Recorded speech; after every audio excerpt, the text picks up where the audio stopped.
Season 3 of Dragon's Rising came out a couple of days ago, and I am so obsessed. It was literally so good. Also, it's final season of my senior year right now, so it was a much needed boost for my morale. And speaking of which, it's kind of hard to believe that this is season 18 of the show, and episode 1 came out when I was in first grade, and now I'm about to graduate, and it's still going strong.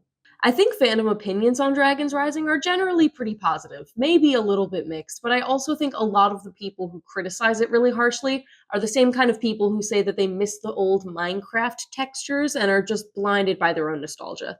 Dragons Rising is definitely a departure from original Ninjago, but that's a fantastic thing, and to truly appreciate that, you have to understand that this is the kind of show that really needs to grow up alongside its viewers. Hi guys, my name is Lexi, and here's what I like about Dragons Rising. First off, I think that DR truly saved the show. Ninjago really suffered when they switched from Willfilm to Wildbrain Studios after March of the Oni for a litany of reasons, but chief among them for me, the change to 11-minute episodes, which just destroyed the pacing. However, the show in general just felt so kitschy, and all of Ninjago is kitschy. It's an animated series made for a line of LEGO ninjas that also have cyberpunk weapon technology, so that's how you know it's bad. But the initial Wildbrain era made me feel like I was watching characters different from the ones that I knew. The writing felt a lot cheaper, and I didn't find the plot as exciting, and a lot of the character development seemed to just kind of be reversed. And with the exceptions of Master of the Mountain and Seabound, I really didn't enjoy any of it. And even then, they followed up those 2 seasons with Crystallized, which was intended to be the series finale. I think that's the end of the sentence. And to be honest, I did kind of boycott DR when it came out because I was so worried it would be awful and just ruin the show further. But I saw a lot of rave reviews about it online, gave it a chance, and they were right. It's pretty awesome. Hey, Wild Brain Redemption era, we love to see it. DR Part 1 was the 16th season of Ninjago, and normally I am so against shows lasting that long because I think all good narratives need a solid ending. It always gets to a point where they have to rehash old arcs and you just aren't invested anymore and want it to be put to rest. But DR is effective because it maintains the heart of the original seasons while also letting the show evolve, mainly because it begins with the merge. The merge annihilates any understanding we had about the way the world of Ninjago worked. It's just utter chaos, and we get to learn about the new order of things alongside the rest of the team.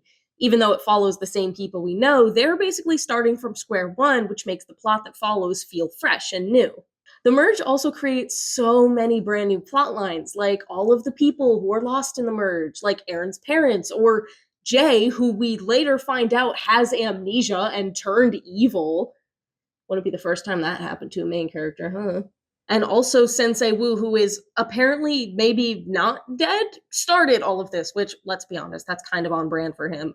But we still don't know why. And while we're asking questions, are we ever going to find out who Raz's master is? Because they mentioned it like once and never brought it up again. I still want to know. I haven't forgotten about that.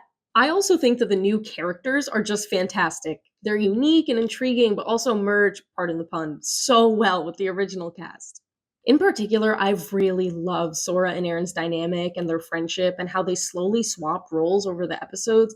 Aaron starts as the enthusiastic, wannabe ninja, and Sora is a lot more reserved and cynical. But by the end of season 2, all Aaron wants to do is find his parents, even if he has to join the villain to do that, while Sora is increasingly ecstatic to be an elemental master and devotes herself to her training. Also, I see a lot of people calling Wildfire annoying, but I personally love her. I think she's hilarious and fun, and I wouldn't necessarily call Ninjago's other female characters like Nia or Pixel dainty or polite, but I love that Wildfire gets to be aggressive and confident while also having a lot of moments of femininity that aren't a comedic antithesis to how she's intentionally portrayed. DR also introduces a lot of realistic and really effective representation. We have a lot of characters, Aaron in particular, but also characters like Euphrasia, who are black-coded with textured hairstyles and black voice actors. Bonzel is for sure an allegory for being trans, and I'd argue that to a lesser extent, Sora can be interpreted as such too. Lloyd finally deals with some of the consequences of the trauma he's faced and has active PTSD-induced nightmares and panic attacks. And even though he's their leader, his team doesn't make his struggle into a joke, and they actually make an effort to help him. Do not even get me started on Cole and Geo and the rest of their team in the Land of Lost Things. I could write a master's level thesis about all of them.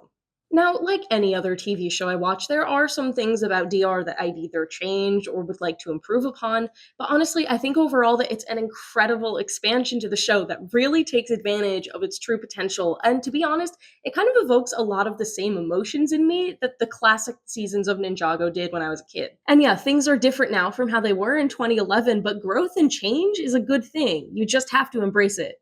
I think DR is taking this series in a beautiful direction, and it feels like the show is kind of growing into itself and becoming what it always wanted to be. And whatever it brings next, I can't wait for it.